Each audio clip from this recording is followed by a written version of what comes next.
नमस्कार, स्वागत है आप सभी का। आप देख रहे हैं इंडिया डेली, आपके साथ मैं हूं मोनिका सिंह। खाड़ी देशों में एक बार फिर से जो तनाव है वो अपने चरम पर पहुंच गया है। समंदर के बीचों बीच एक अमेरिकी उत्पन्न हुए मिसाइल हमले की खबर ने पूरी दुनिया के आर्थिक पहिए को हिलाकर रख दिया है। दरअसल ईरान की फास्ट न्यूज एजेंसी ने दावा किया है कि जास्क द्वीप के नजदीक एक अमेरिकी युद्धपोत पर 2 मिसाइल दागी गई हैं। बताया जा रहा है कि ईरानी चेतावनियों को लगातार नजरअंदाज कर रहे इस अमेरिकी जहाज को हमले के बाद अपनी सुरक्षा के लिए वापस लौटना पड़ा। ये गंभीर घटनाक्रम ऐसे समय में सामने आया है जब अमेरिकी राष्ट्रपति डोनाल्ड ट्रंप ने प्रोजेक्ट फ्रीडम नाम के एक बड़े नौसैनिक मिशन का ऐलान किया है।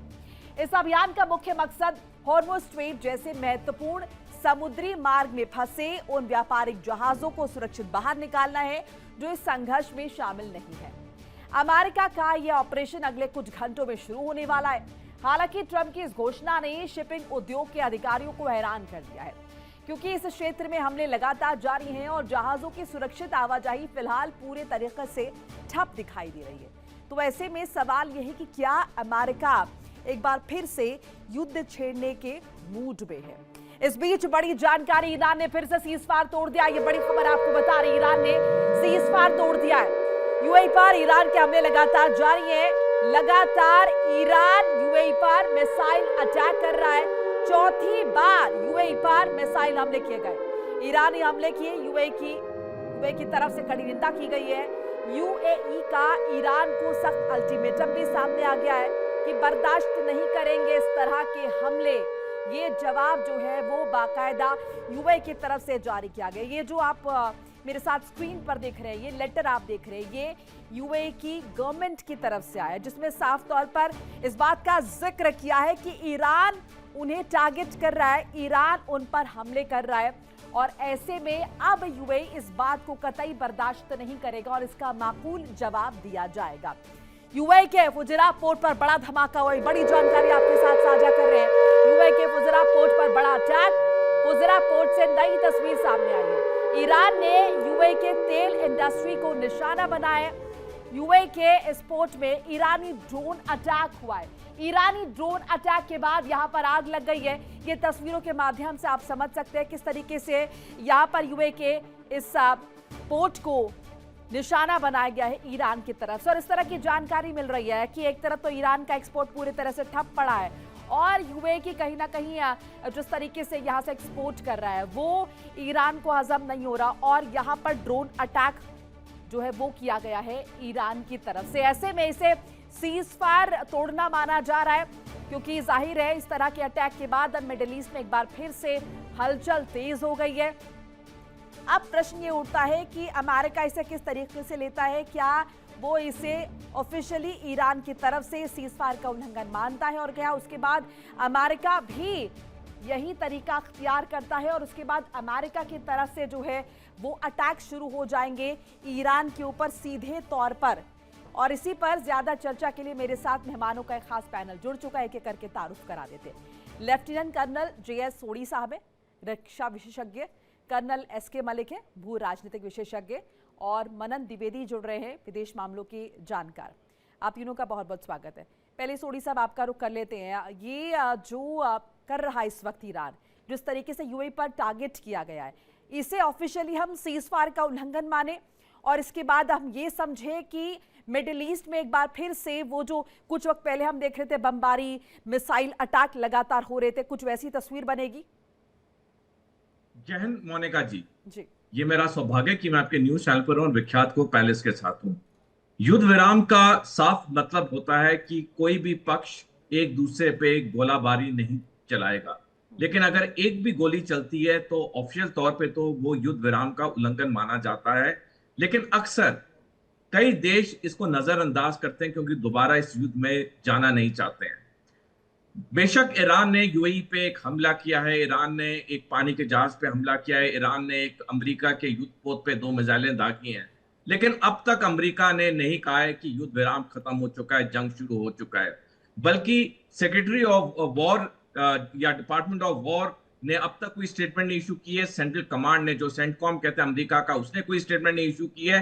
आज शाम को 6:30 बजे भारतीय समय के अनुसार पीट हेग्सेथ और जनरल डैन केन ने एक प्रेस कॉन्फ्रेंस लेनी है और उसमें सारी चीजें क्लियर होंगी। क्या अमेरिका इस युद्ध विराम का उल्लंघन को दोबारा युद्ध शुरू करने का संकेत करेगा, या अमेरिका इन कार्रवाइयों को नजरअंदाज करेगा, क्योंकि दोबारा अमेरिका ये जंग शुरू करना नहीं चाहता है। जहां तक मेरा आंकलन है मोनिका जी, अमेरिका जो अब तक ये सारी हरकतें ईरान की नजरअंदाज कर रहा है, संकेत साफ है कि अमेरिका युद्ध दोबारा शुरू करना नहीं चाहता, क्योंकि देश के अंदर इस युद्ध के खिलाफ अमेरिका में बहुत बड़े प्रदर्शन हो रहे हैं। डोनाल्ड ट्रंप की अप्रूवल रेटिंग सबसे कम है किसी भी अमेरिकी राष्ट्रपति के अमेरिका के 250 साल के इतिहास में। अंतरराष्ट्रीय तौर पे कोई भी देश इजराइल को छोड़ के अमेरिका के साथ नहीं खड़ा है। यानी इस वक्त अमेरिका और डोनाल्ड ट्रंप पूरी तरह से अंतरराष्ट्रीय तौर पे या डोमेस्टिक तौर पे बिल्कुल अकेले पड़े हुए हैं। तो मेरे को नहीं लगता कि अमेरिका ये युद्ध विराम का उल्लंघन करेगा, बल्कि कल ही जो खबर आई थी कि अमेरिका ने ईरान के जो 14 पॉइंट आए थे सीज फायर का, उसका भी जवाब बना के पाकिस्तान को दे दिया है। मेरे को लगता है कि अमेरिका इन हरकतों को नजरअंदाज करेगा और थोड़े दिनों में पूर्ण युद्ध समाप्ति के डॉक्यूमेंट पे हस्ताक्षर होंगे दोनों साइड से। बिल्कुल, आपको ऐसा लग रहा है। हालांकि आप एक और चीज जो है यहाँ पर निकलकर सामने आ रही है, इसके मलिक साहब आपका इंटरप्रिटेशन इस पर क्या कहता है? क्योंकि यूएई पर जिस तरीके से अटैक ईरान ने किया है, इस पर यूरोपियन यूनियन की तरफ से भी अगर हम देखें टिप्पणी आई है, उन्होंने भी निंदा की है, और भी अगर हम देखें तो अरब देश जो है वो इसकी निंदा कर रहे हैं। सो अंतर्राष्ट्रीय स्तर पर कहीं ना कहीं ईरान जो अभी तक अपने आप को विक्टिमाइज दिखाने की कोशिश कर रहा था, अब ईरान की भी थू-थू हो रही है। पहले हम अमेरिका के लिए लगातार देख रहे थे, लेकिन अब ईरान के विरुद्ध ये देश खड़े हुए नजर आ रहे हैं जो पहले की अमेरिका की मुखालफत कर रहे थे। सो ऐसे में लग रहा है कि अमेरिका की मंशा भी पूरी हो रही है साथ साथ, और अमेरिका इसका अच्छे तरीके से फायदा उठाएगा। मोनिका जी, सभी को पैनलिस्ट, आपके सभी दर्शकों को सादर नमस्कार। देखिए, मैं जो आपके चैनल पे आता रहा हूं, तो मैं डे वन से आपको अपने विचारों से ये कहता रहा हूं कि देखिए, आप ईरान को इतना आसान मत लीजिए। ईरान के साथ पूरी दुनिया की सिंपैथी जुड़ी, क्योंकि उसने अंदर की खबरें कुछ नहीं दी। कहानी है, चलो मैं ऑपरेशन में बाद में आता हूँ, पहले ही आता हूँ, वो नहीं आने देते हैं, क्योंकि बहुत सारे, नहीं तो पूरी दुनिया की एक तरह से वो भी एक आलोचना का पात्र बनेगा। 30-35 हजार लोगों को आदमी मार के बैठा हुआ है, तो अंदर से कोई खबरें नहीं आ रही है। और यही बहाना लेकर अमेरिका ने पहले मानवाधिकार उल्लंघन, उसके बाद एटॉमिक इश्यूज, और उसके बाद बहुत सारे इश्यूज जुड़ते गए वन बाय वन।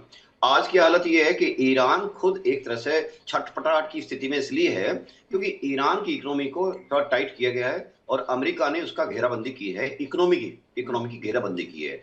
और इकोनॉमी की घेराबंदी होने से क्या है कि जब आपका निर्बाध जो सप्लाई थी ऑयल की वो नहीं जा पा रही है, तो प्रेशर आपके जो ऑयल सप्लाई और प्रोडक्शन पे आ रहा है। ऑयल प्रोडक्शन मींस ऑयल, जो तेल के कुएं हैं, जो ऑयल प्रोडक्शन की फैसिलिटी है, इंफ्रास्ट्रक्चर है, इस पर पूरे पे प्रेशर है। और ये जो तेल के कुएं होते हैं, ये ऐसी चीज नहीं होती कि आज आपने बंद कर दिए, it's not a like a tap कि आपने इसको बंद कर दिया और कल आप चालू कर सकते हैं। क्या होता है कि नेचुरल प्रोसेस होता है, इसका जो डेंसिटी इतनी ऑयल की, क्रूड ऑयल की ज्यादा होती है कि इसमें सेडिमेंटेशन इतना ज्यादा होता है, अगर आपने इसको फ्लो को रोक दिया कि नेचुरली क्लोग हो जाएंगे। और होता क्या है, एक बार कोई भी कुआं, कोई भी नेचुरल आपका प्रोडक्शन फैसिलिटी है वो क्लोग हो गई, आपको लिटरली उसको दोबारा बनाना पड़ेगा, उसके साथ उसका इंफ्रा क्रिएट करना पड़ेगा, which is a very costly affair और लॉन्ग रन प्रोसेस है। अभी यहां से आते हुए, क्योंकि ईरान को इस टाइम पैसा चाहिए, ईरान को पैसा आ नहीं रहा है, आ रहा है तो थोड़ा बहुत उसके पास जो ऑलरेडी रिजर्व है या अपने जो उनके ऑयल टैंकर्स पुराने खड़े हैं उनमें भर के वो एक तरह से सैचुरेट हो चुका है। तो इसी वजह से इस छटपटाहट में वो चाहता है कि ये अमेरिका पर मिसाइल मारना, यूएई पर मिसाइल मारना, कि अमेरिका उसकी बातचीत पर ध्यान दे, टॉकिंग टेबल पर जल्दी से आए। आपको ये पता है कि मलिक साहब, मैं लौटूंगी आपके पास, एक अपडेट जरा साझा कर ले। यूएई का जिक्र हम लगातार कर रहे हैं और इस बीच देखिए ये बताते चले कि यूएई में डिफेंस सिस्टम जो है वो एक्टिव नजर आ गया। यूएई के रक्षा मंत्रालय ने इस बाबत जानकारी साझा की है। यूएई पर ईरान का मिसाइल ड्रोन अटैक, यूएई के आसमान में उड़ रहे कई विमान, यूएई ने ईरान के मिसाइल को मार गिराया है। यूएई बाकायदा इसे लेकर एक लेटर जारी कर चुका है और वो कह चुका है कि जो प्रोवोकेटिव कार्रवाई ईरान की तरफ से की गई है, ऐसे में इसका माकूल जवाब यूएई की तरफ से भी दिया जाएगा। यूएई का डिफेंस सिस्टम एक्टिव हो गया है। रक्षा मंत्रालय ने बाकायदा इसकी जानकारी साझा की है। यूएई पर ईरान का मिसाइल ड्रोन हमला, यूएई के आसमान में उड़ रहे कई विमान, यूएई ने ईरान के मिसाइल को मार गिराया है। हमारे साथ एक और खास मेहमान जुड़ गए हैं, उनका भी किरोड़ी सिंह जुड़ चुके हैं हमारे साथ। आपका बहुत बहुत स्वागत है सिंह साहब। पहले द्विवेदी जी आपके पास आ जाते हैं। अब मिडिल ईस्ट में क्या एक बार फिर से वो आवाजें जो सुनाई देंगी, एक बार फिर से मिसाइल अटैक और ड्रोन अटैक देखे जाएंगे?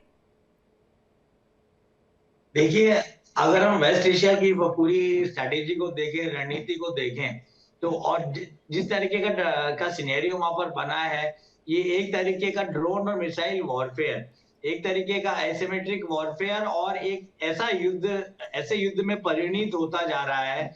जबकि अब तो मैं ऐसे युद्ध भी नहीं कहूंगा कि यहाँ पर एसिमेट्रिक वॉरफेयर है, अनकन्वेंशनल वॉरफेयर है। और अगर हम पुरानी पद्धति को देखें तो ट्रेंच वॉरफेयर होता था या फिर मैन टू मैन कॉम्बैट होता था और दो थल सेनाएं एक दूसरे से भिड़ती थी। तो ये तो रही एक तरीके के चमत्कारिक और स्पेक्टेकुलर संघर्ष की बात। पर अगर हम प्रेजेंट कॉन्टेक्स्ट को देखें ऑपरेशन एपिक फ्यूरी में, तो अमेरिका की जो इनविंसिबिलिटी है उस पे कहीं ना कहीं, उस हेलो पे कहीं ना कहीं उस चमक के ऊपर दाग लगा है, क्वेश्चन मार्क लगा है। और जिस तरीके से ईरान अब आसानी से यूएई के ऑयल सेंटर पर अटैक कर देता है, और उससे पहले अगर हम 10 दिन पहले देखें तो बहरीन और यमन, ओमान पे अटैक कर रहा था मिसाइल्स के थ्रू। तो जिस तरीके से अमेरिका की सिंगुलर ताकत, अमेरिका की अमेरिका जो अपने आप को एक महाशक्ति कहलवाता है, उस पर कहीं ना कहीं दाग लगा है। और जहां तक मुझे लगता है कि अब ईरान ने जिस तरीके से सीज फायर तोड़ा है यूएई के ऊपर मिसाइलिंग करके, वो एक तरीके से पूरी तरीके से अपने नॉन स्टेट एक्टर के रूप में अब वो सामने आ गया है।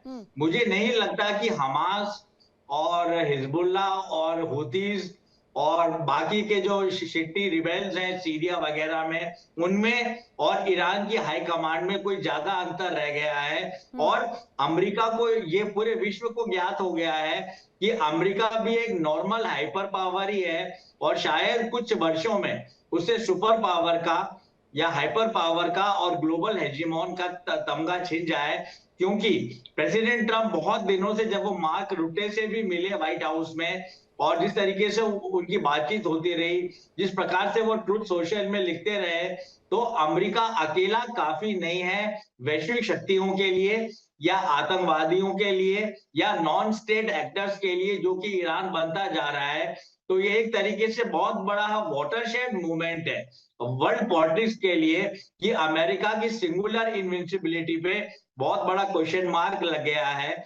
और जिस प्रकार से सीजफायर का उल्लंघन किया गया है, तो अंतरराष्ट्रीय विधि में अगर हम जाएं तो हम पाएंगे कि एक वहां पर प्रिंसिपल ऑफ गुड फेथ होता है। उसके चलते ये माना जाता है कि जो दो एंटागोनिस्टिक राष्ट्र हैं वो एक दूसरे के ऊपर गोलीबारी नहीं करेंगे और किसी भी तरीके से युद्ध विराम का उल्लंघन नहीं करेंगे, जो कि ईरान की तरफ से कर दिया गया है। और अब देखने वाली बात यह है कि अमेरिका और अगर कोलिशन ऑफ विलिंग कहीं कुछ बच रहा है, वो कैसे रिस्पॉन्ड करते हैं। अगर वो रिस्पॉन्ड नहीं करते हैं तो मुझे लगता है कि अमेरिका की और ग्लोबल वॉर ऑन टेरर के जो चैंपियंस हैं, जिसमें भारत भी है, उनकी काफी शिथिलदार होगी। ठीक है, ये मैं कहना चाहूँ। ठीक है सिंह साहब, इस पर आपका क्या मत है? जैसे कि अभी हमारे को पैनलिस्ट ने डिस्कस किया और कहा कि कहीं ना कहीं एक प्रेशर टैक्टिक है ईरान की कि जल्दी, क्योंकि अब उसकी हालत हो रही है खराब आर्थिक तौर पर, अब वो ये चाह रहा है कि जल्दी से बात हो जाए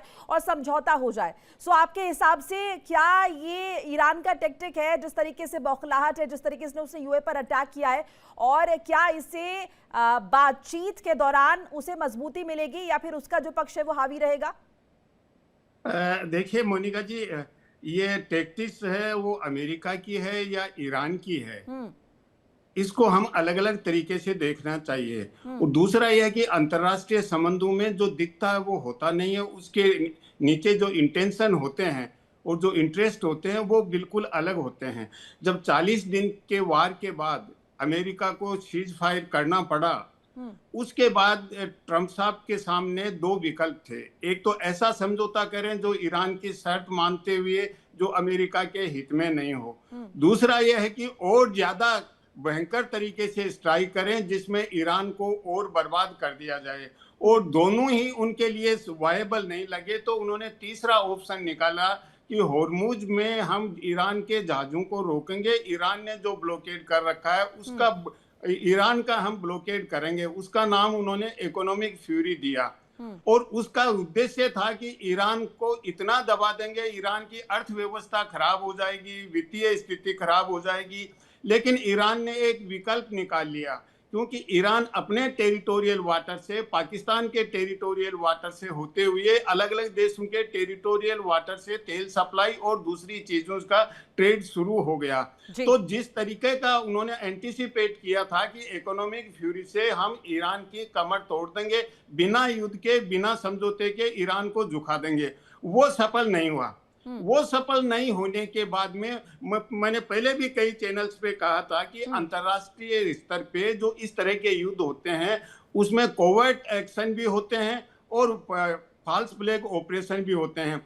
अब जो बहुत अच्छा विकल्प था कि ऐसा प्रूव किया जाए कि ईरान एग्रेसर है, क्योंकि पहले जो युद्ध हुआ था उसमें इजराइल और अमेरिका एग्रेसर थे, इसलिए दुनिया के किसी भी देश ने उनका समर्थन नहीं किया, पूरी दुनिया अगेंस्ट में थी क्योंकि उनको एग्रेसर मान रहे थे। तो अब दोबारा युद्ध करके एग्रेसर नहीं बनना चाहते थे, तो ट्रंप साहब ने अभी कहा कि एक नया कुछ ऑपरेशन करते हैं जिसका प्रोजेक्ट फ्रीडम नाम दिया, और ये कहा कि होर्मुज में जो जहाज रुके हुए हैं उनको निकालने का हम प्रयास करेंगे। और जो ही प्रयास शुरू किया ईरान ने अब उन पे यानी ये समझे कि अभी यहाँ पर ऑपरेशन फ्रीडम पर पूरा जो है फोकस है डोनाल्ड ट्रंप का, और यूएई पर अगर अटैक ईरान कर रहा है तो उसका कोई रिटालिएशन नहीं होगा अमेरिका की तरफ से? देखिए, निश्चित रूप से अमेरिका ने यूएई और इजराइल को अभी हथियार भेजे हैं। इजराइल ने आयरन डोम का ऑफर भी दे रखा है यूएई को, क्योंकि यूएई है वो पूरी तरह से इजराइल के अलायंस में चला गया है, पहले से भी था लेकिन अब और ज्यादा अच्छी तरह इजराइल के साथ अलायंस हो चुका है, स्ट्रेटेजिक पार्टनरशिप भी थी। लेकिन अब ट्रंप युद्ध नहीं चाहता, अब ट्रंप ये चाहता है कि अगले हफ्ते वो चीन जाएं और वहां शी जिनपिंग से बातचीत करें, तो उससे पहले कोई न कोई रास्ता निकल आए, चाहे वो समझौता हो और चाहे दबाव सिंह साहब, यही जो मैं आपसे चर्चा कर रही हूँ कि अभी तक अमेरिका ने रिटालिएट नहीं किया, इससे जुड़ा एक अपडेट आ रहा है, जरा वो साझा कर ले। यूएई में ईरानी हमले का जवाब मिल गया है ईरान को, इजरायली डिफेंस सिस्टम ने यह जवाब दिया है। डिफेंस सिस्टम ने मिसाइल्स को ध्वस्त किया है, ये जानकारी मिल रही है। यूएई में ईरान की तरफ से अटैक किया गया, जिस पर यूएई ने बाकायदा आपत्ति जाहिर की और कई और देश जो है वो भी सामने और ईरानी हमले की निंदा की है। इस बीच इजरायली डिफेंस सिस्टम ने जवाब दिया और मिसाइल्स को ध्वस्त किया। ये बड़ी जानकारी आपके साथ साझा करें, इजरायली डिफेंस सिस्टम ने जवाब दिया है। सोनी साहब, क्या अब इसको इस तरीके से देखें कि अमेरिका ने इजराइल को फ्रंट में रख दिया है और अगर प्रत्यक्ष तौर पर अगर जंग लड़नी भी है तो वो इजराइल वर्सेस अब ईरान ही रह जाएगी, अमेरिका बस पीछे से बैक करेगा, सपोर्ट करेगा, लेकिन सामने से नहीं नजर आएगा, अमेरिका युद्ध का हिस्सा नहीं बनेगा।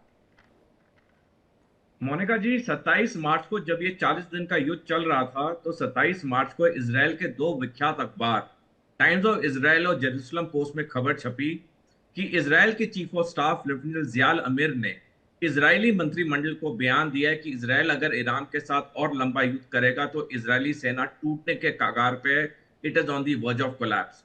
2 दिन पहले 25 मार्च को न्यूयॉर्क टाइम्स में खबर छपी थी कि ईरान ने अमेरिका के सारे 13 सैनिक अड्डे जो मिडल ईस्ट में थे उन्हें बर्बाद कर दिया है, और इन 13 सैनिक अड्डों में जो 40,000 अमेरिकी सैनिक तैनात थे, या तो वो किराए के घरों से या होटलों से वर्क फ्रॉम होम कर रहे हैं। तो एक बात साफ जाहिर है कि इजराइल और अमेरिका अब ईरान के साथ दोबारा जंग करने की हालत में नहीं है। देखिए, ईरान के पास 2 बड़े हथियार हैं, एक है टेरेन, दूसरा है टाइम, यानी उसका भूगोल और समय। हमने देखा अफगानिस्तान में अमेरिका तो लगातार मदद मुहैया करवा रहा है ना अमेरिका। हम इस तरह की रिपोर्ट्स मिल रही है कि अमेरिका पूरी तरीके से सशक्त बना रहा है इजराइल को कि वो अपने अटैक्स जो है वो लगातार जारी रखे, लेबनान में भी अगर जरूरत पड़े तो ईरान पर भी। मोनिका जी, देखिए, अमेरिका एक वॉर इकोनॉमी है, यानी कि अमेरिका की जो अर्थव्यवस्था वो हथियार बेचने से चलती है। तो अमेरिका तो हर देश को ज्यादा से ज्यादा हथियार बेचेगा, लेकिन क्या ये हथियार बेचना युद्ध विराम को तोड़ के दोबारा युद्ध शुरू करने की हालत बन सकता है? मेरी राय में नहीं बन सकता, क्योंकि अमेरिका और इजराइल के अंदर ही उनके नागरिक बड़े बड़े प्रदर्शन करने लग गए हैं अपने नेताओं के खिलाफ, युद्ध के खिलाफ, अक्टूबर में इजराइल में चुनाव है, नवंबर में मिड टर्म इलेक्शंस है अमेरिका में। इस वक्त दोनों नेताओं की पार्टी का हारना तय है। ईरान में कोई चुनाव का कोई दिक्कत नहीं है, ईरान के पास समय है। ईरान बेशक आर्थिक और सैनिक तौर पर अमेरिका इजराइल से कम है, कमजोर है, लेकिन जैसे मैंने कहा उसके पास भूगोल का पूरा एक बड़ा हथियार है। हाँ। अगर मोनिका जी, अमेरिकी सेना में हर अफसर के लिए 2 किताबें पढ़नी अनिवार्य होती हैं, पावर ऑफ ज्योग्राफी और प्रिजन्स ऑफ ज्योग्राफी, जो टिम मार्शल ने लिखी है। तभी कोई भी अमेरिकी जनरल ने कभी अमेरिकी राष्ट्रपति को सलाह नहीं दी है ईरान पे हमला करने की। अगर डोनाल्ड ट्रंप ने ये 2 किताबें पढ़ी होती, डोनाल्ड ट्रंप भी ईरान पे कभी हमला नहीं करते। बल्कि 12 फरवरी को जब फाइनल ब्रीफिंग हो रही थी व्हाइट हाउस के सिचुएशन रूम में, अमेरिका सेना मुखिया chief of joint staff general Dan Caine ने ट्रंप को बोला था अमेरिका को ईरान से युद्ध नहीं करना चाहिए, हमारे लिए घातक होगा। लेकिन ट्रंप ने अपने सैनिक मुखिया की बात नहीं सुनी। तो ओवरऑल ईरान पे जितना भी बर्बादी कर दें, हमने देखा अफगानिस्तान को पूरा अमेरिका ने तबाह कर दिया, लेकिन तब भी अमेरिका को रातों रात वहां से 14 अगस्त 2021 को भागना पड़ा, जिसके फोटोज पूरे, वीडियोस पूरे वायरल हुए थे। तो अमेरिका और इजराइल अब उनके पास ताकत नहीं है दोबारा युद्ध विराम तोड़ने की। हाँ, एक ही विकल्प बचता है राष्ट्रपति ट्रंप के पास युद्ध जीतने का, वो है ईरान पे परमाणु बम दागना। अमेरिका ने ये हरकत पहले भी की हुई है। वो आपको लग रहा है मौजूदा सिनेरियो में अमेरिका कर पाएगा? एसके मलिक जी, इस पर आपका क्या मत है? क्या आपको नजर आता है कि वाकई में जो इजराइल में इलेक्शंस होने हैं या फिर अमेरिका में जो इलेक्शन होने हैं, इस वजह से अमेरिका या फिर इजराइल दोनों ही अफोर्ड नहीं कर सकते ईरान पर अटैक करना, और ईरान पूरे तरीके से यहाँ पर हावी होता हुआ दिखाई देगा? मोनिका जी, आप ये बताइए कि पूरे वर्ल्ड में जो international criminal court of justice है, उन्होंने पूरा पुतिन के खिलाफ एक वॉर क्रिमिनल डिक्लेयर किया हुआ है। नेतन्याहू के खिलाफ वॉर क्रिमिनल क्या क्या कर लिया उन्होंने? देखिए, कहानी ये होती है कि जिसके पास पावर है दुनिया में उसकी चलती है, और वो अपने टर्म्स को डिक्टेट करता है। यही हाल हो रहा है। अमेरिका किस मुंह को वापस लेके जाएगा? और अगर नवंबर से पहले वो लेके जाएगा, एक हारे हुए योद्धा की तरह वापस जाएगा, तो फिर तो देखा जाए और भी इतनी हालत खराब होने वाली है जिसको आप इमेजिन भी नहीं कर सकते। अमेरिका यहां से कुछ न कुछ डिविडेंड लेके जाएगा, उसका घेराबंदी डली हुई है, वो अपने पोस्टर चेंज करता रहेगा, टैक्टिक्स चेंज करता रहेगा। आज घेरा डाला है, कल कुछ और करेगा। कहने का मतलब है कि जो ये वक्त मिल रहा है, इसमें ट्रंप साहब खाली नहीं बैठे, और ट्रंप साहब तो जो ट्वीट करते रहते हैं हर घंटे अलग अलग, आप उस पर मत जाइए। देखिए, वहां के जो शॉट्स हैं उनको कॉल करता है, यानी calling of the shot decision making body है वहां पर पेंटागन जो डिसीजन लेगा वहां पे, वो हमको नहीं पता चलते हैं। और इनकी कहानी सीधी सीधी इतनी है कि वो ईरान को डायरेक्ट एंगेज ना करके, ये बात सही है कि चाइना विजिट आ रही है उनकी, वो इस तक नहीं कुछ करना चाहते। और ये ईरान को भी मालूम है कि चाइना विजिट तक अमेरिका कुछ नहीं करेगा, क्योंकि किसी भी विजिट को अगर पॉजिटिव नोट पर जाया जाए तो ट्रंप साहब जाना चाहेंगे एक पॉजिटिव नोट पर ही चाइना के अंदर। दूसरी बात यह है कि अमेरिका के पास ऑप्शन क्या है, या तो विड्रॉ कर ले और या फिर लड़ ले। विड्रॉ करेगा तो इससे पहले तो ये कि उसकी सुपरमेसी खत्म होगी, जो इंटरनेशनल पूरे जगत में उसकी जो जिस तरह से उसका पावर प्रोजेक्शन है वो डायलूट हो जाएगा। लेकिन इसको क्या डायलूट होने देगा? सालों यानी सदियों की उसकी मेहनत, जो डॉलर के दम पर उसने जो सिंहासन स्थान किया, क्या उसको जाने देगा? कभी नहीं जाने देगा। वो इस चीज को खींचता रहेगा, अपने हथियारों की बिक्री करता रहेगा। उसके लिए तो ये फायदे का सौदा है। और उसके पास उसकी नेवी तो पूरे साल के साल ऑपरेशन रहती है। कभी कहीं अमेरिका जो है, ये बात सही है कि ऑपरेशन के बहाने भी ढूंढता है। और यहां पर आज जो स्थिति है, इसके अंदर उसने ऐसी जगह को चुना हुआ है, हॉर्मुज को, जहां पर ईरान ने ही देखा जाए उनको मौका दिया है। ईरान ने भी कोई कम गलतियां नहीं की है। सारे के सारे अपने जो पड़ोसी हैं उनको अपना दुश्मन बना लिया। और आज भी उस बात से पता नहीं, जो IRGC के थिंक टैंक है वो क्या सोच रहे हैं कि यूएई को बर्बाद करके, या बहरीन को बर्बाद करके, क्योंकि वो समझते हैं कि यूएई और बहरीन दोनों इजराइल के क्लोज जा रहे हैं। तो क्लोज तो जाएंगे ही। अगर आप अपनी पावर प्रोजेक्शन से, अपनी शक्ति से तो अपने पड़ोसी को डराएंगे, तो जाहिर सी बात है वो भी अपने डिफेंस का पर एसके मलिक जी, वो तो पहले भी ईरान साफ कर चुका है ना कि भाई अमेरिका को बेस किसने दिए? पड़ोसी मुल्कों ने। तो ऐसे तो वो उसने कहा भी कि डायरेक्ट हमले, हम पहले जब अटैक्स हुए थे कि यहाँ पर डायरेक्ट हमला अरब देशों पर नहीं है, ये हमला इसलिए क्योंकि यहाँ पर आपने यूएस बेस कैंप बना रखे। बहरहाल मैं आपके पास लौट रही हूँ। खाड़ी देशों ने ईरानी हमले की निंदा की, जिस बात का हम जिक्र कर रहे हैं, बड़ी जानकारी। खाड़ी देशों ने ईरानी हमले की निंदा की है। GCC सचिव ने ईरानी हमलों की निंदा की है। यूएई पर अटैक इंटीग्रिटी का उल्लंघन है, ये GCC द्वारा कहा गया है। तो इस बात का हम जिक्र लगातार कर रहे हैं। और ईरान ने जिस तरीके से यूएई पर अटैक किया है, खाड़ी देशों को जिस तरीके से निशाना बनाया है, इसकी थू-थू हो रही है, इसकी निंदा हो रही है। जीसीसी सचिव ने ईरानी हमलों की निंदा की है। यूएई पर अटैक इंटीग्रिटी का उल्लंघन है। सिंह साहब, अब आपको क्या नजर आ रहा है? अभी हम देख रहे थे लगातार वैश्विक स्तर पर जिस तरीके से डोनाल्ड ट्रंप को कहीं ना कहीं निशाने पर लिया जा रहा था, और सभी लोग इस बात का जिक्र कर रहे थे कि डोनाल्ड ट्रंप की वजह से युद्ध जो है वो इतने दिनों बढ़ा है, और जो आर्थिक तंगी से सभी को जूझना पड़ रहा है, ऊर्जा तंगी से जूझना पड़ रहा है।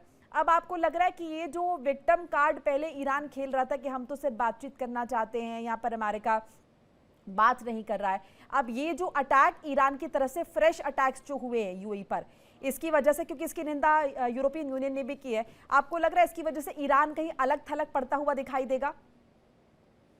मुझे नहीं लगता कि ईरान अलग थलग पड़ता हुआ लगेगा, क्योंकि वेस्ट एशिया में एक तरह का रीअलाइनमेंट हो रहा है। उसमें एक तरफ यूएई है, बहरीन है और कुवैत है, दूसरी तरफ कतर है, सऊदी अरब है और ओमान है। तो ये जो इजराइल के साथ जा रहे हैं, ये यूएई, कुवैत और बहरीन जा रहे हैं, और उनको आगे करके इजराइल ईरान से लड़ना चाहता है, ईरान को कमजोर करना चाहता है। तो ईरान ये अच्छी तरीके से समझता है। तो वो जो आप कह रहे हैं अटैक कर रहा है ईरान, तो वो जो इजरायली बेस हैं, इजराइल जिस तरीके से वहां सपोर्ट कर रहा है और अमेरिकन बेस है, उन्हीं को टारगेट कर रहा है ईरान। तो मुझे नहीं लगता कि अरब कंट्रीज में इतना ज्यादा होगा कि सब इकट्ठे होके ईरान के विरुद्ध लड़ने के लिए तैयार हो जाएंगे। जो अमेरिका और इजराइल निश्चित रूप से चाहते हैं, पहले भी चाहते थे, अब भी चाहते हैं, लेकिन वो स्थिति नहीं आएगी, क्योंकि उन देशों में जो वहां का आवाम है, लोग हैं, वो ईरान के अगेंस्ट में नहीं है। रूलर चाहे कोई भी डिसीजन ले, तो ऐसी स्थिति में मुश्किल है। दूसरा जो और ज्यादा महत्वपूर्ण है, देखिए पिछली सदी थी, वो तेल और कोयला का था।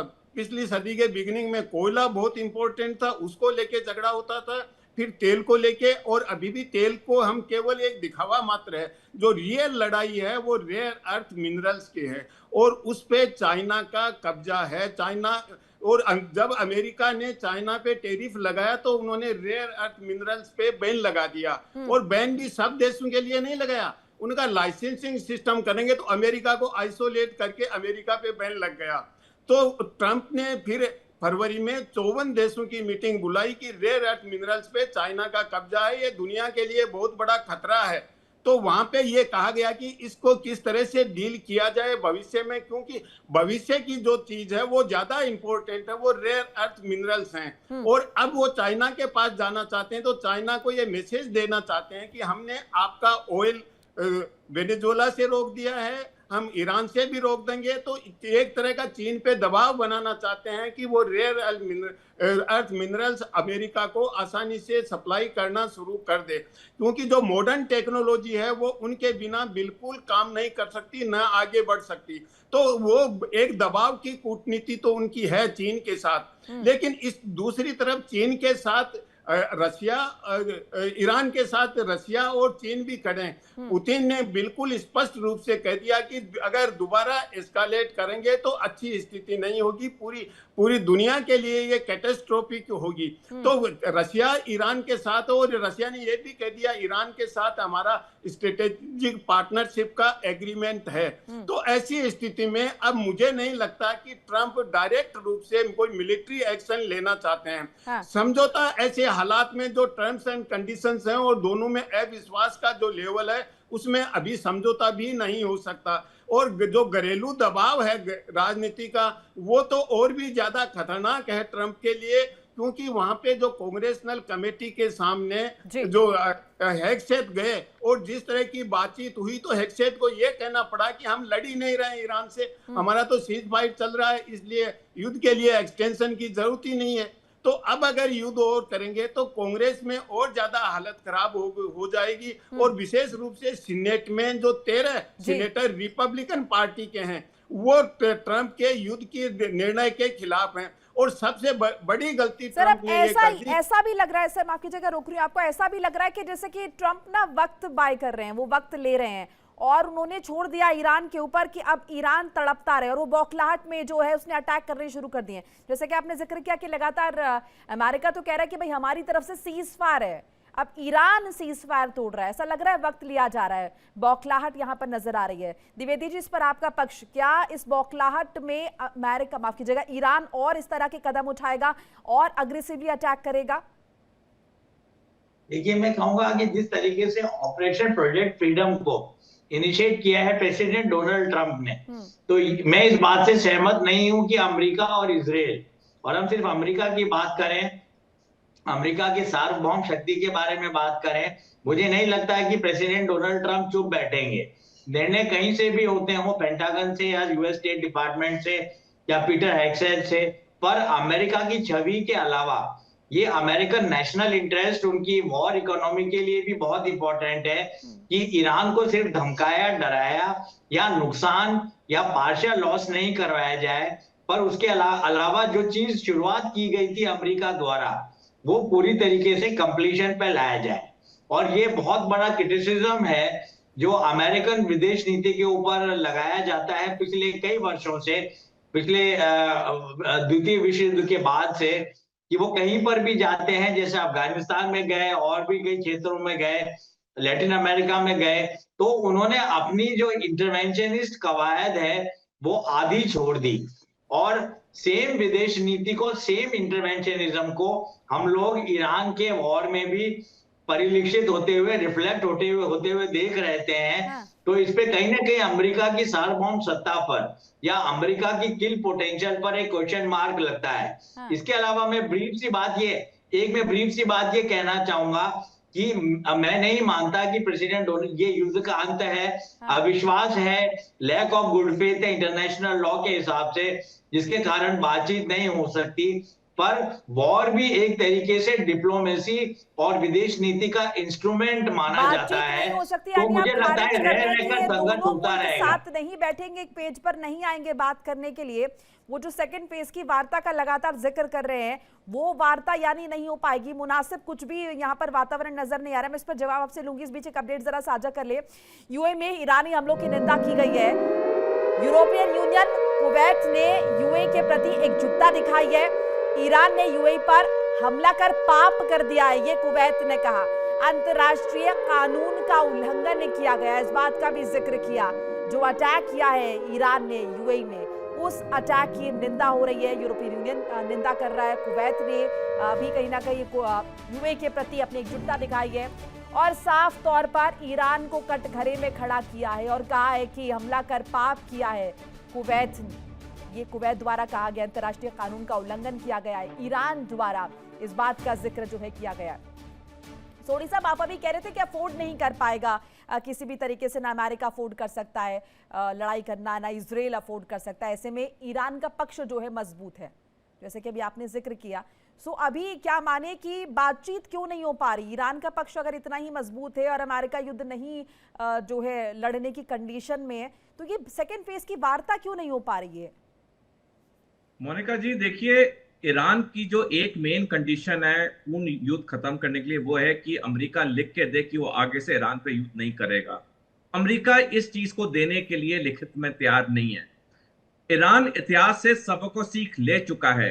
19 जनवरी 1981 को अमेरिका और ईरान के बीच में एल्जियर्स अकॉर्ड साइन हुए थे, जिसमें अमेरिका ने लिख के दिया था ईरान को कि वो ईरान पे कभी कोई सैनिक हमला नहीं करेगा। लेकिन उसके बाद 3 बारी अमेरिका ने उस एल्जियर्स अकॉर्ड को तोड़ा। पहला उसने तोड़ा 18 अप्रैल 1988 को जब ऑपरेशन प्रेइंग मैंटिस किया, फिर उसने पिछले साल तोड़ा जब उसने ऑपरेशन मिडनाइट हैमर किया, और अब तो 40 दिन का पूर्ण युद्ध तो किया ही है। तो ईरान बिल्कुल अमेरिका पे विश्वास नहीं करता है। ईरान को पूरी गारंटी चाहिए लिखित में कि अमेरिका दोबारा ईरान पे युद्ध नहीं करेगा। जहां तक अमेरिका की बात है, अमेरिका को एक फेस सेवर चाहिए था ये युद्ध विराम के लिए, जो डोनाल्ड ट्रंप ने 8 अप्रैल को सुबह 2 बजे ईरान समय पे उसने युद्ध विराम कर दिया। अब उसके बाद ईरान ने कैसे कैसे ये चीजें नहीं की अमेरिका को प्रोवोक करने के लिए, लेकिन अमेरिका ने अब तक युद्ध विराम नहीं तोड़ा है।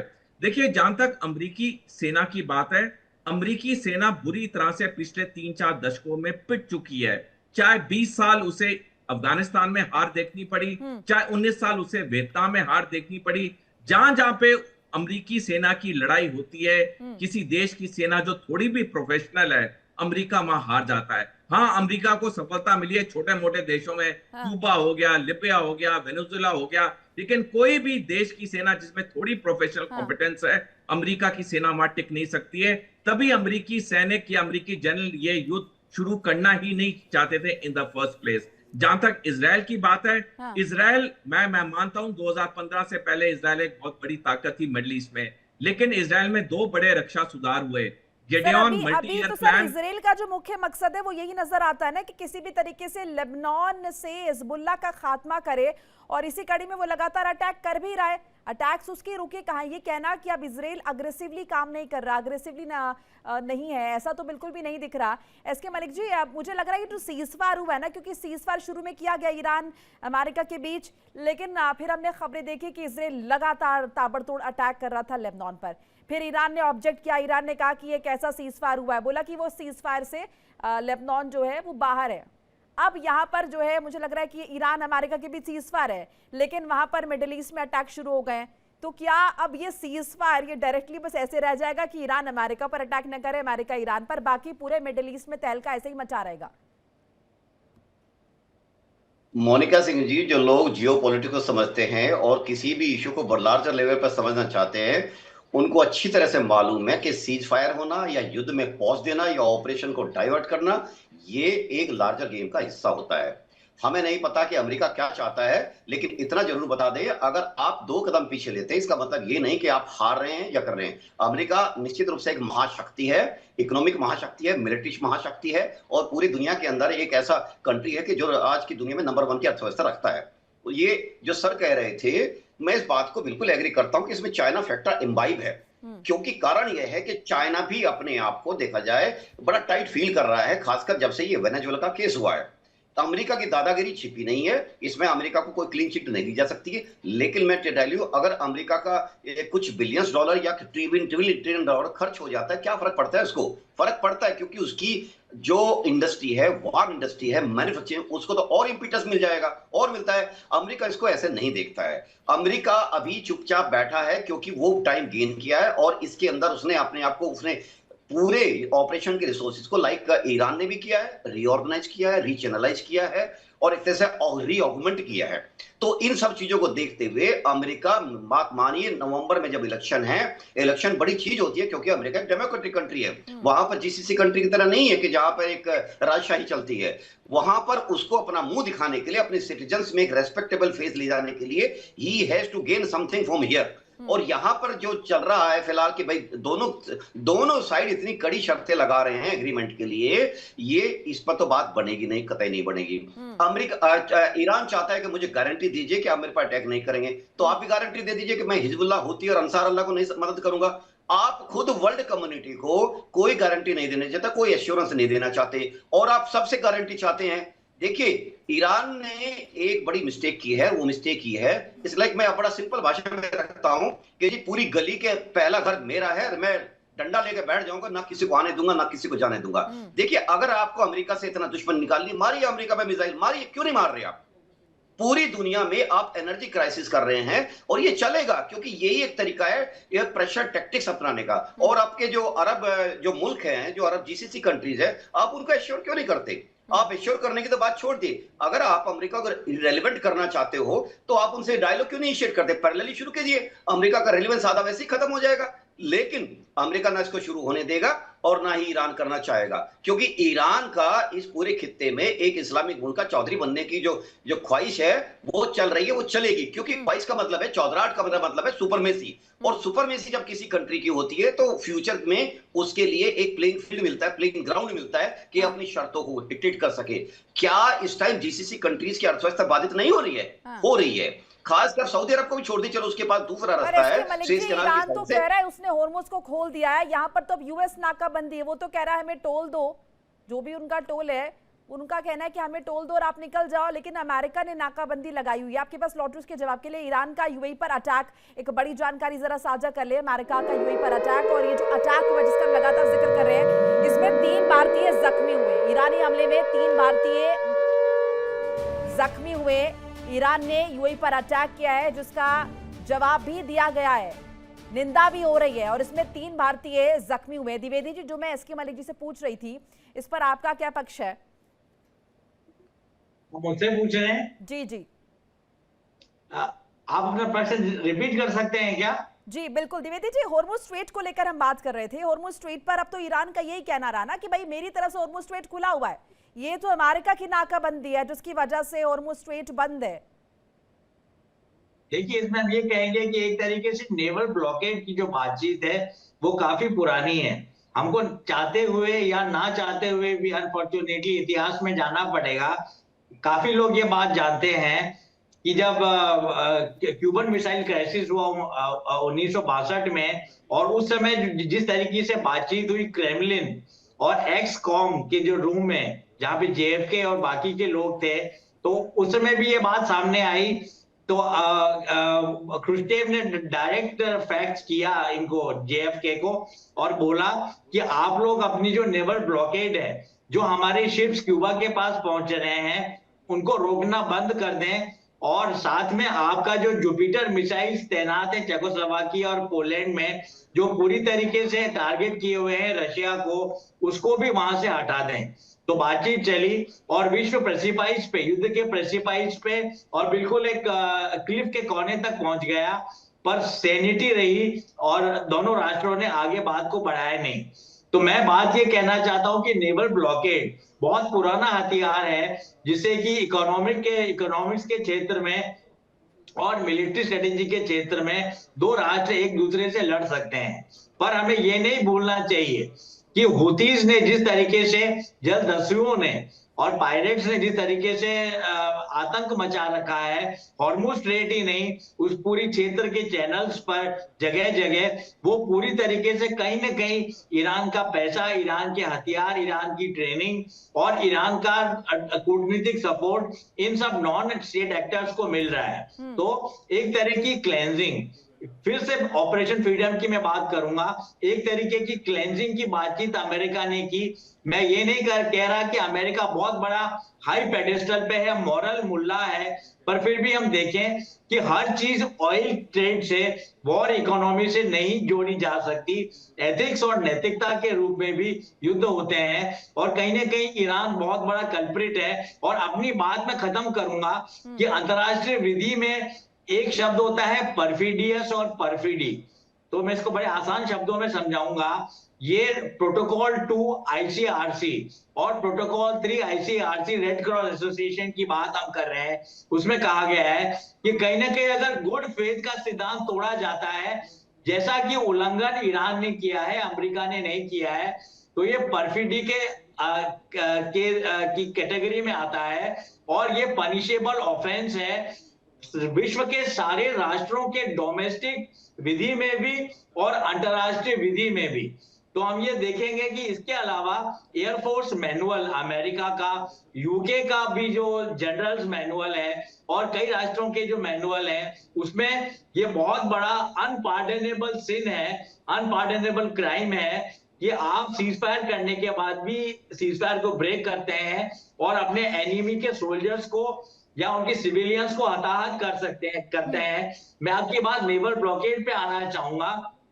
तो संक्षेप में सर, 1958 में भी ये हुआ था, 1958 में भी यही हुआ था, जब अमेरिका ने उस समय रेप्रिमांड किया था, उस समय धमकाया था, डांट लगाई थी फ्रांस, इंग्लैंड और इजराइल को, जब उन्होंने इजिप्ट का नेवल ब्लॉकेड किया था और इसे इलीगल करार पूरे विश्व ने दिया था। और ये बड़ी आसान चीज है, ये बहुत पुराने ऐतिहासिक, सांस्कृतिक और सॉफ्ट पावर के कारण है कि अमेरिका जो भी करता है या कोई और राष्ट्र कुछ करता है तो उसको तुरंत क्रिटिसाइज किया जाता है, क्योंकि एक कबाल है, एक पैसे की और शक्ति की मशीनरी है, वो लगी हुई है, जो कि ग्लोबल वॉर और टेरर का मखौल उड़ाती है और इस नॉमेनक्लेचर को बिल्कुल भी एक्सेप्ट नहीं करती है अपने मेलाफाइड इंटेंट के कारण। ठीक है, मैं यही कहना चाहूँ। ठीक है, इस बीच एक अपडेट जरा साझा कर ले। फिर सिंह साहब के पास जाऊंगी। ईरानी हमलों के बाद यूएई में अलर्ट जारी हो चुका है। ईरानी अटैक के बाद यूएई में अब अलर्ट जारी है।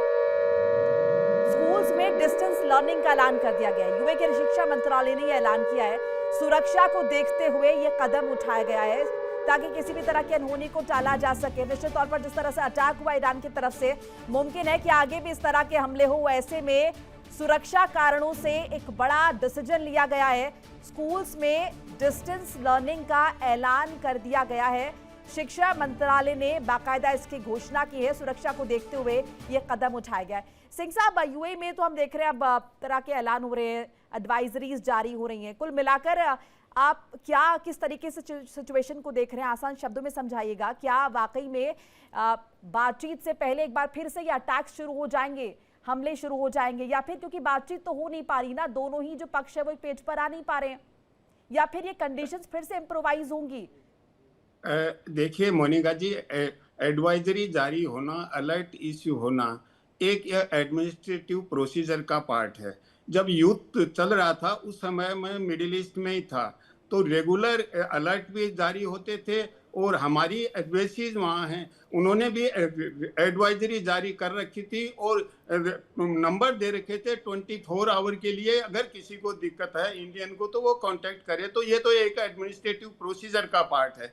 लेकिन मुद्दा यह है मोनिका जी, जब 28 फरवरी को युद्ध हुआ, क्या होर्मुज युद्ध का मुद्दा था? होर्मुज नहीं था युद्ध का मुद्दा। तो ये तो युद्ध से उत्पन्न हुआ मुद्दा है।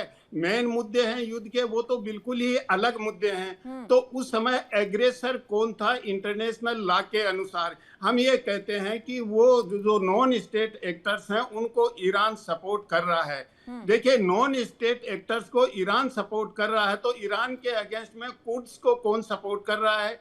बलूच को कौन सपोर्ट कर रहा है? अजरी जो कम्युनिटी है उसको कौन सपोर्ट कर रहा है, जो ईरान के अंदर हैं? तो ये तो बहुत ही कंट्रोवर्शियल मुद्दा हो जाएगा। लेकिन लीगल टर्म्स में एक संप्रभु राष्ट्र पे एग्रेशन किसने किया? अगर ज्यादा शिकायत थी ईरान से तो संयुक्त राष्ट्र संघ में जाते, उसके लिए इंटरनेशनल मैकेनिज्म है।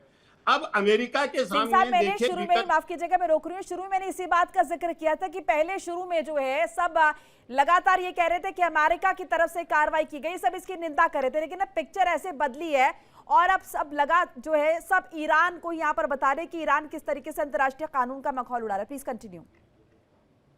देखिए मोनिका जी, यही मैं कह रहा हूँ, ईरान, अमेरिका और इजराइल ये चाहते थे कि अब अगर दोबारा एग्रेशन हो या वार हो, उसमें ऐसी कंडीशन होनी चाहिए या इतना प्रोवोक कर दो ईरान को कि ऐसा लगे कि ईरान एग्रेसर है, ईरान ने अटैक किया है। ये मैं बहुत से चैनल्स पे कह चुका हूँ। अमेरिका ने ये रियलाइज कर लिया है कि वो ईरान को जीत नहीं सकते। और ये मैं नहीं कह रहा हूँ, जो कपलान एक विद्वान है अमेरिकन, 15 साल पहले एक किताब लिखी थी और उसका टाइटल था the revenge of geography.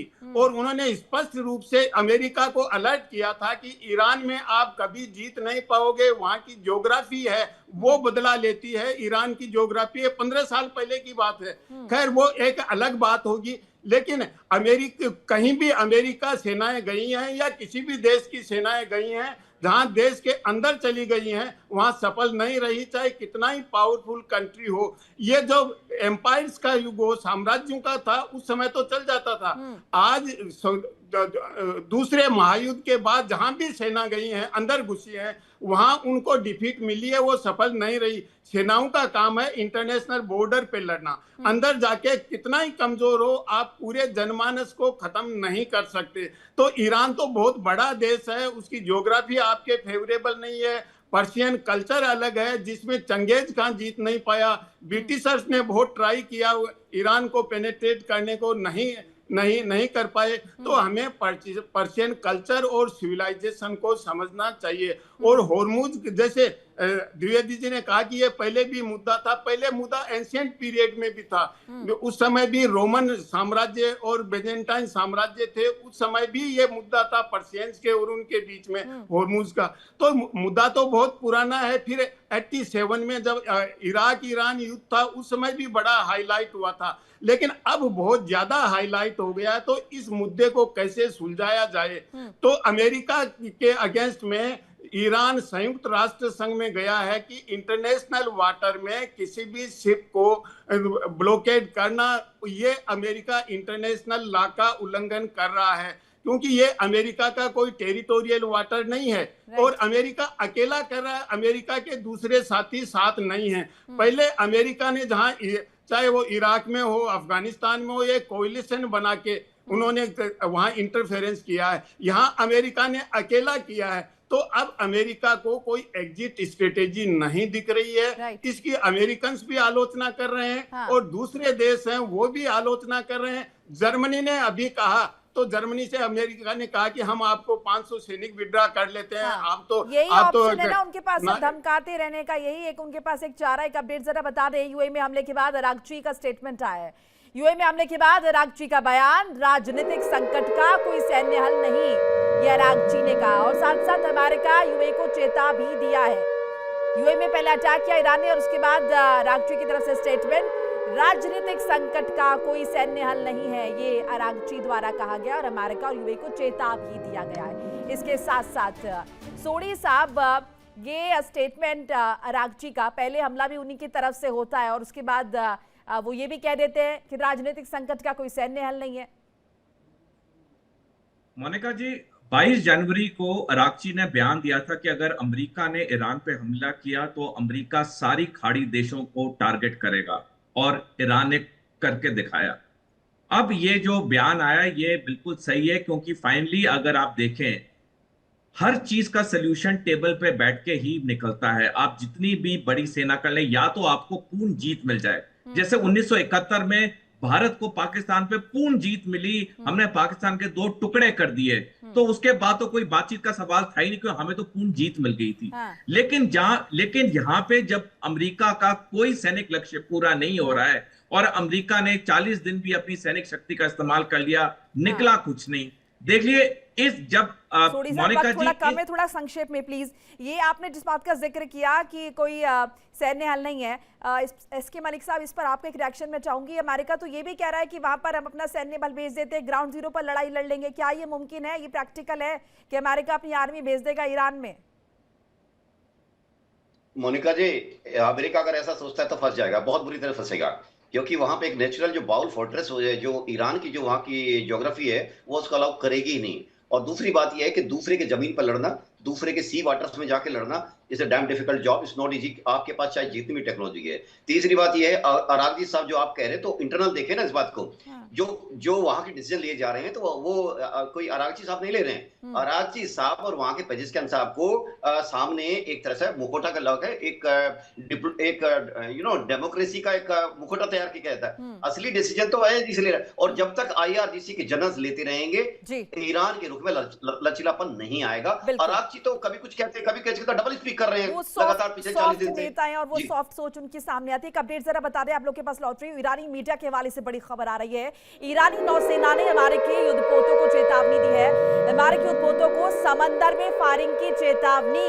America जहाजों पर फायरिंग का वीडियो भी सामने आया। ईरानी नौसेना ने एक वीडियो जारी किया है फायरिंग का, और साथ साथ चेताने की भी कोशिश की है।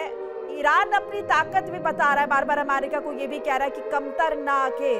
द्विवेदी जी, ये भी बात एक तरफ जैसे कि लगातार हम देख रहे हैं कि लीडरशिप की कमी कहीं ना कहीं ईरान में, तो एक तरफ वहां से स्टेटमेंट ऐसे आते हैं कि हम सिर्फ बातचीत चाहते हैं, हम युद्ध के पक्षधर नहीं है। दूसरी तरफ लगातार वो चेता भी रहे होते हैं। द्विवेदी जी, शॉर्ट में रखिएगा। मैं ब्रीफ अपनी बात रखूंगा।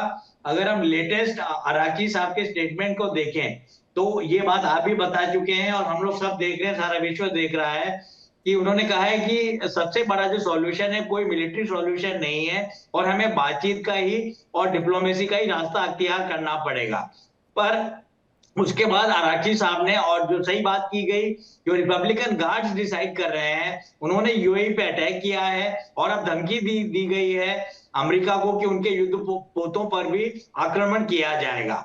तो ये एक तरीके की हिपोक्रेसी है, जिस हिपोक्रेसी के लिए हम लोग लाइन लगाते हैं अमेरिका की या अमेरिका के विभिन्न ऑपरेशंस की, वही चीज अब एक तरीके से परिलक्षित हो रही है एक रोग नेशन स्टेट एक्टर की तरह ईरान के क्षेत्र में। और जिस तरीके हम लोग वर्बिएज की बुराई करते हैं, क्रिटिसाइज करते हैं कि ट्रम्प कुछ न कुछ भी बोलते रहते हैं, बिल्कुल उसी उसी राह तरह पर की अब ईरान बातचीत। भी चल पड़ा है। वक्त फिलहाल इतना ही था। आप सभी का बहुत बहुत शुक्रिया हमारे साथ जुड़ने के लिए, अपनी कीमती राय साझा करने के लिए इंडिया डेली के माध्यम से। ईरान ने अटैक तो यूएई पर कर दिया, इसके बाद सवाल ये उठ रहे कि क्या एक बार फिर से मिडिल ईस्ट में युद्ध की आहट सुनाई देने वाली है? क्या अमेरिका कुछ और बड़ी रणनीति प्लान कर रहा है? क्या अमेरिका ईरान पर वार करेगा या फिर इजराइल के जरिए ये युद्ध जो है वो अमेरिका करवाएगा? क्या कुछ होने वाला है या फिर चाइना विजिट की वजह से अमेरिका यहां पर चुप बैठा हुआ है? ये बहुत सारे सवाल है। घटनाक्रम तेजी से बदल रहा है। पल पल की अपडेट आपके साथ लगातार साझा करें। एक छोटा सा ब्रेक। इंडिया डेली में आपके स्मार्ट टीवी पर भी मौजूद है। इंडिया डेली 24/7 इन सभी प्लेटफॉर्म पर आप लाइव देख सकते हैं।